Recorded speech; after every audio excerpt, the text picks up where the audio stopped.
un palier important, tu vois, à franchir tant pour les enfants que pour l'adulte, parce qu'aujourd'hui, on se rend compte que même en étant adulte, il y a des personnes qui ne savent pas forcément manager les finances, et tu vois, et tout ça, ça joue avec l'indépendance. Et quand on parle d'indépendance, on parle également d'indépendance financière. En tant qu'enfant, tu vas te rendre compte qu'il y a des jeunes filles de 16 ans qui demandent, 16 ans, 18 ans, 19 ans qui demandent de l'argent encore à leurs parents pour acheter les serviettes hygiéniques qui coûtent aujourd'hui 500 francs CFA, alors qu'elles ont, on va dire, peut-être une somme de peut-être 5000 francs CFA par semaine pour le goûter à l'école, tu vois.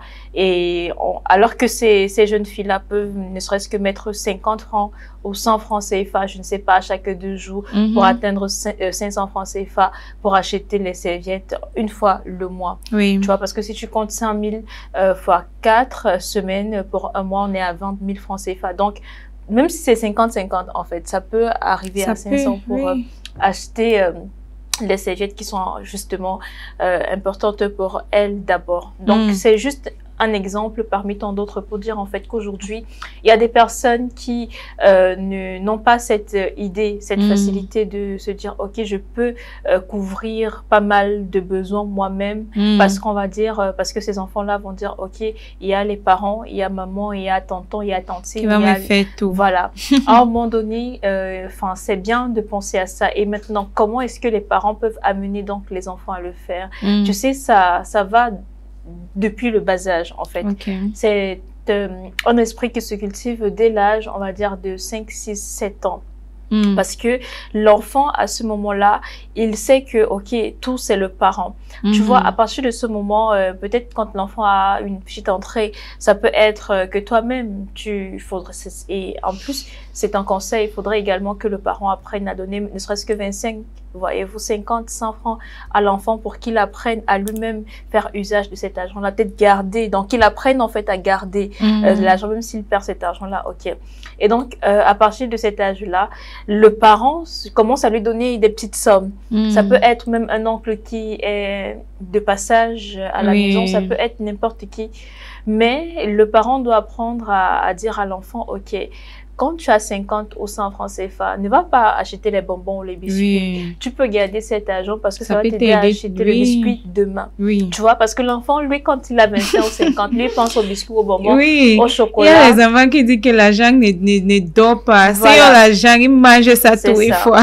Et donc, quand on parle de donner les sommes d'argent, c'est pas les grosses sommes. Ne commencez pas à donner les billets de 500 000 francs, 2000, 5000 aux enfants de 5 ans, 6 ans, 7 ans. Donnez les pièces d'argent, 25, 50, 100 francs CFA. Même, bon, on peut aller peut-être au-delà, aussi peut-être 500, mais là, c'est de manière hebdomadaire, voyez-vous. Vous allez cultiver cet esprit-là. L'enfant va savoir que, ok, quand j'ai l'argent, maman m'a dit que je ne dois pas tout dépenser. S'il a 100 francs, il achète le biscuit de 25 à 215.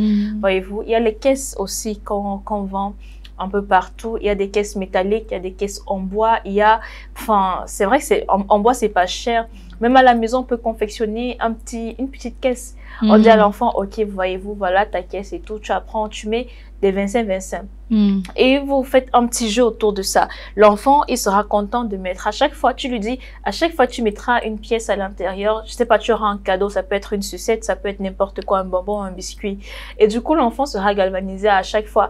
Quand il aura peut-être un petit 25, 50, il mettra l'argent à l'intérieur. Et du coup, l'enfant va grandir avec cette habitude-là, de manière à ce que, en étant un peu plus grand, quand il aura un salaire, il va savoir que, ok, on ne dépense pas tout l'argent qu'on a, on met de côté. Et cette habitude-là cultive l'indépendance, en fait. Même sous le toit des parents, sans le savoir, l'enfant va se retrouver avec des sommes qui vont vous aider, même vous les parents.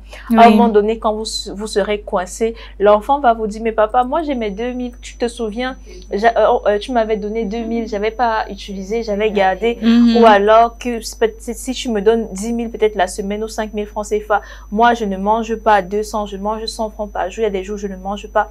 En vrai, c'est beau Et l'enfant, parfois des projets, voyez-vous, comme on est en fin d'année, l'enfant va te dire, bon, moi, je veux m'acheter ceci en décembre ou bien, voilà. Donc, en fait, ce sont des petites choses comme ça qui cultivent cet esprit-là d'indépendance chez les enfants et cette facilité à ne plus demander. Et aussi aux parents, ne cédez pas à toutes les demandes vis-à-vis des enfants. Ça veut dire quoi? Quand l'enfant a déjà un certain âge, on ne parle pas des enfants qui ont moins de 10 ans, voyez-vous, moins de 13 ans. Quand l'enfant a déjà parti de 14 ans en montant, vous devez dire à l'enfant ouvertement que non, je ne serai plus amusée de tout te donner, même si ça fait mal au cœur, voyez-vous. Avec pas mal de pincements, vous allez refuser de donner certaines choses à l'enfant pour voir comment l'enfant va se comporter. Mais je veux dire, ça ne sera pas de manière brutale. Ça veut dire quoi?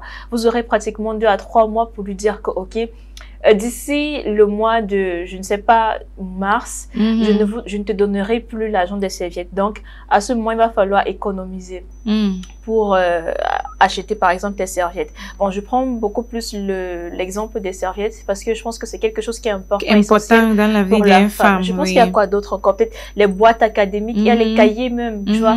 Ton cahier peut finir, un cahier de 200, 400, 500 francs CFA. Et tu demandes seulement l'argent à la main. Ou le stylo même, tu vois, ton stylo peut se perdre. Donc, en fait, l'enfant doit développer